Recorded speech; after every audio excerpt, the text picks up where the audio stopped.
Hello po, magandang gabi sa inyong lahat. Lalo na sa mga subscriber, sa mga makapanood nitong video ko. Sana nasa mabuting kalagayan kayo. At kung magustuhan ninyo ang video ko, huwag ninyong kalimutang i-subscribe ang aking channel. Pindutin ang bell button at i-like ang aking video. So, may pag-uusapan na naman tayo ngayon tungkol sa walang katapusang issue sa Pilipinas. Ang issue natin ngayon ay itong tungkol kay Joseph Scott Pemberton na isang US Marine na nakapatay ng isang transgender na si Jeffrey or Jennifer Laude. Ang issue ngayon dahil maraming kumakalat sa social media, maraming ayaw, maraming kumukontra, nakisyo bakit daw binigyan ng presidente ng absolute pardon yung si Pemberton. So nag-research tayo ng konti, no?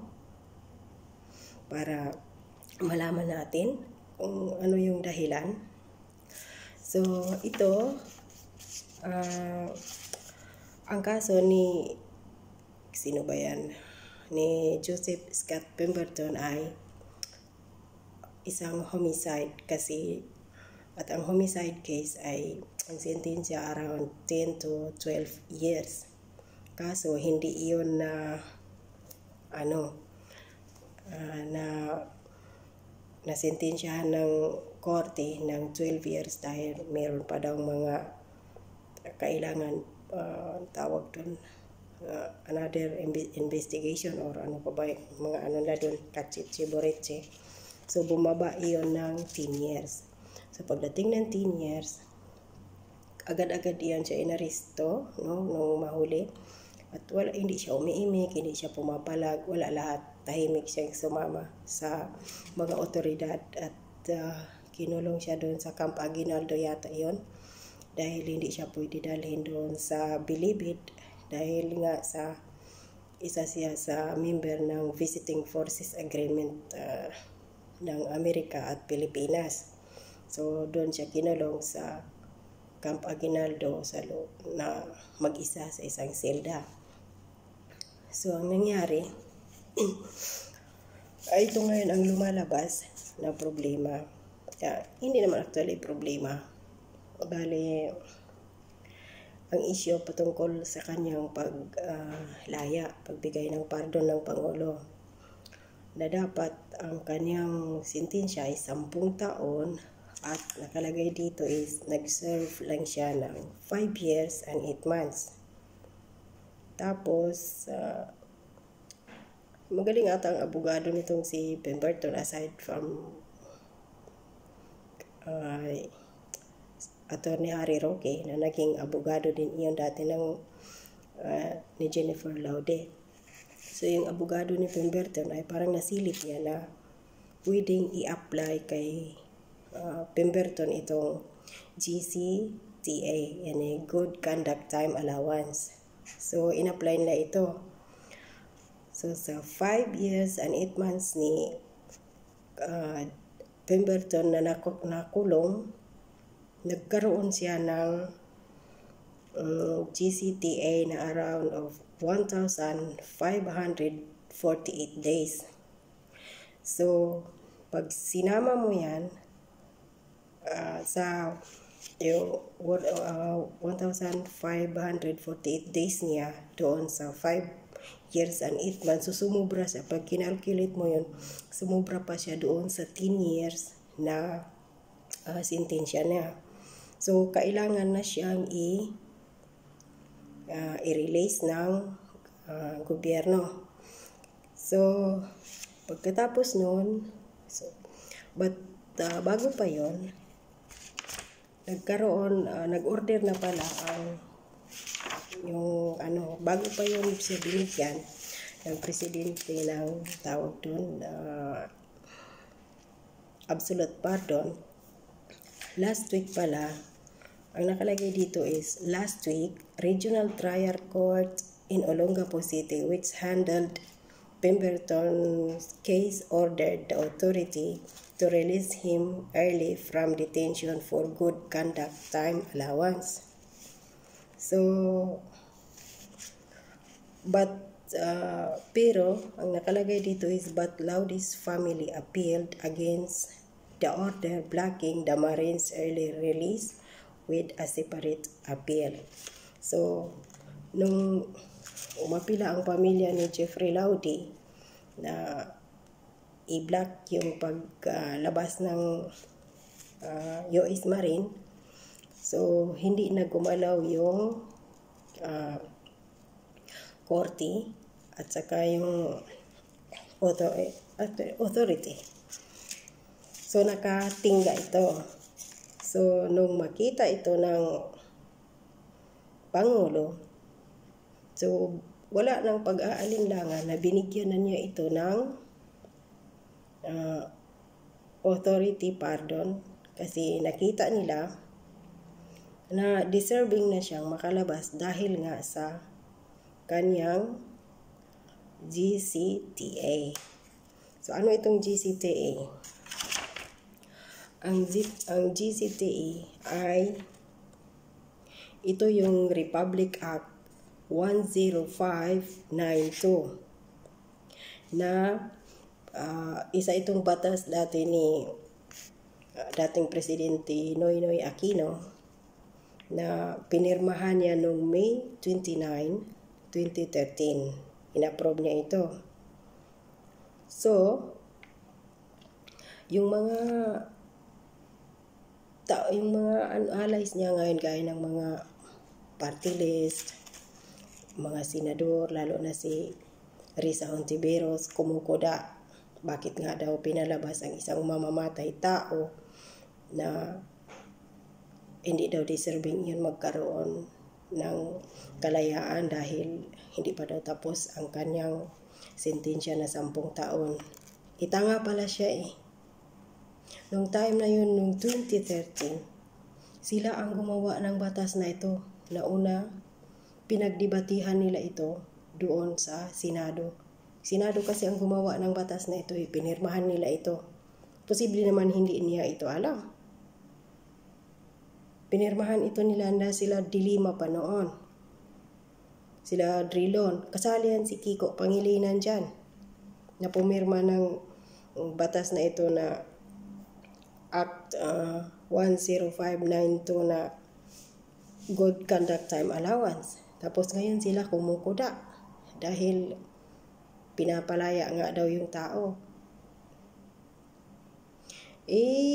Kasalanan nila iyon. Ba't nila ginawa ang batas na ito? At bakit nila sisihin si Pangulong Duterte? Batas ito ng buong Republika ng Pilipinas. Buong Pilipinas ito at nakalagay doon. At walang nakalagay doon na sa batas na hindi pwede i-apply ito sa ibang lahi. Kahit anong lahi mo dyan.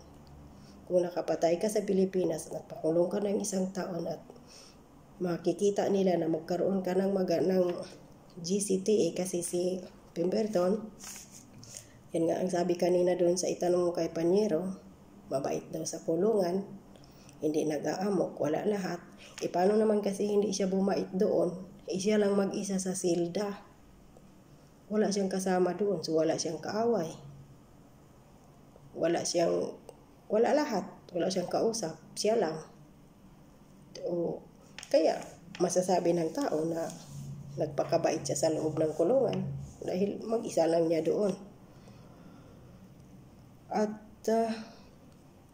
kung may dapat man sisihin sa pagkaka-approve nito kay Pemberton ay walang iba kundi ang batas na inaprubahan ng Senado, napunta sa Kongreso, tsaka napunta sa opisina ni dating Pangulong Noynoy Aquino at pinirmahan niya.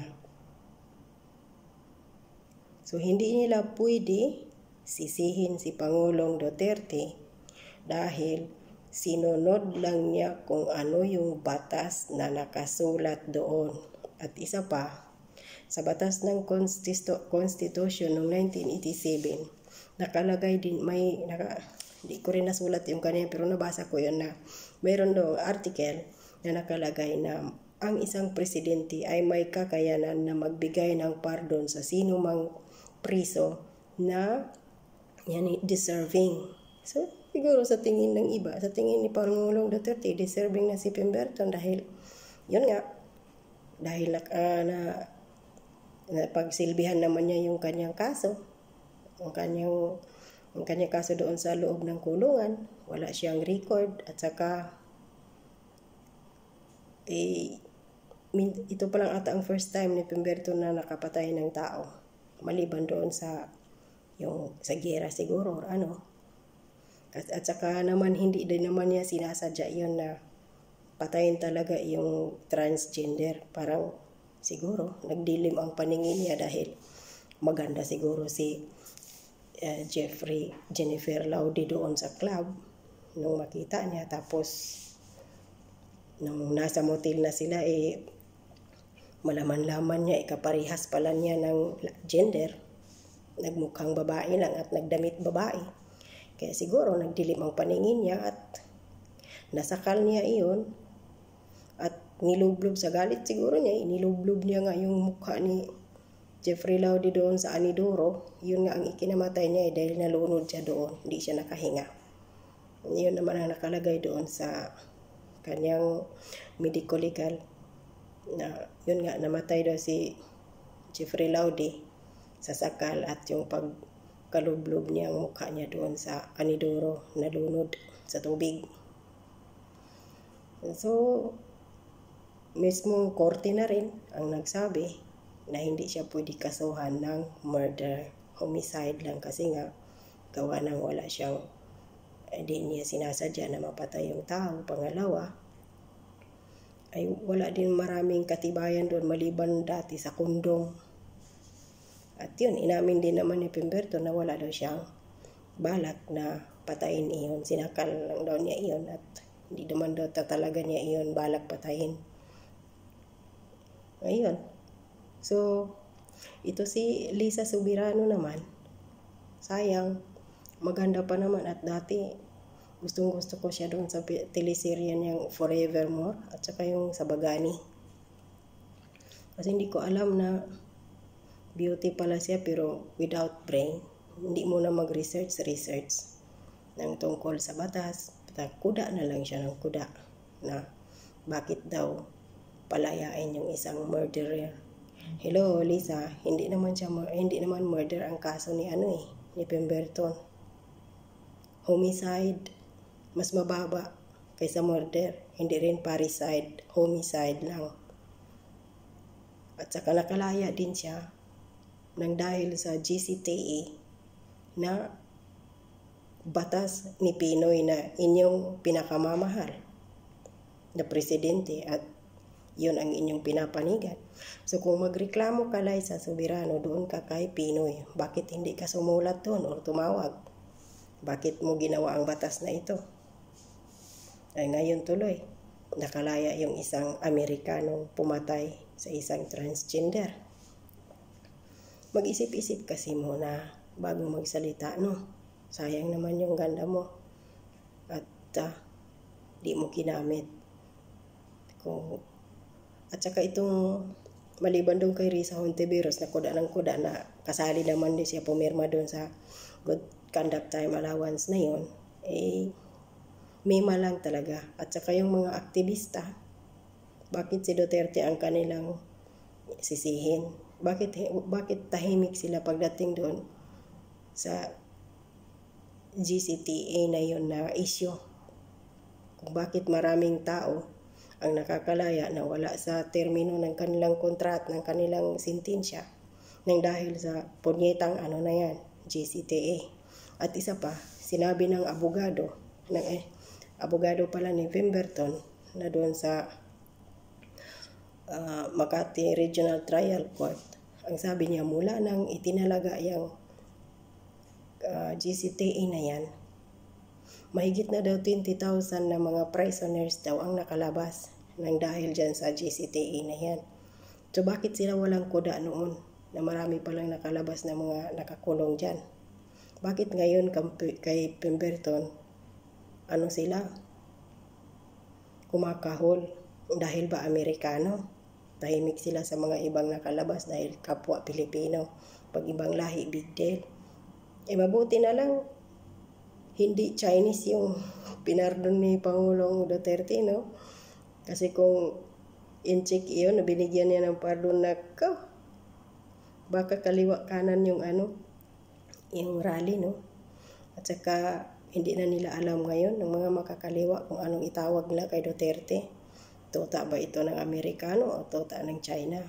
Ganun sila mag-isip. Pag may ginagawa ang Pangulo na hindi naaayon sa kanila, ganun kaagad ang sinasabi, tota ng China o tota ng Amerikano.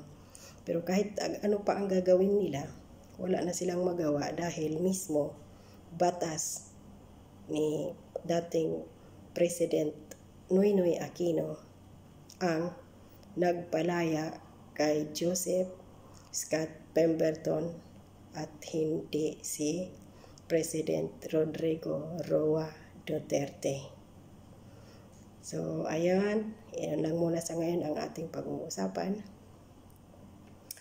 At sana magustuhan ninyo itong aking konting opinion at may matutunan tayo tungkol sa batas. Kunti-kunti lang, hindi naman natin kailangan magbasa ng buong libro ng batas dahil hindi naman tayo abogado or abogada. At least, pakunti-kunti mayroon alam, di ba?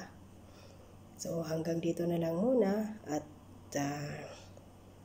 maraming salamat at huwag pong kalimutan na mag-subscribe, mag-like at i-share or pwede rin i-share ang aking video. So, hanggang dito na lang. Magandang gabi po sa ating lahat and God bless us. Bye!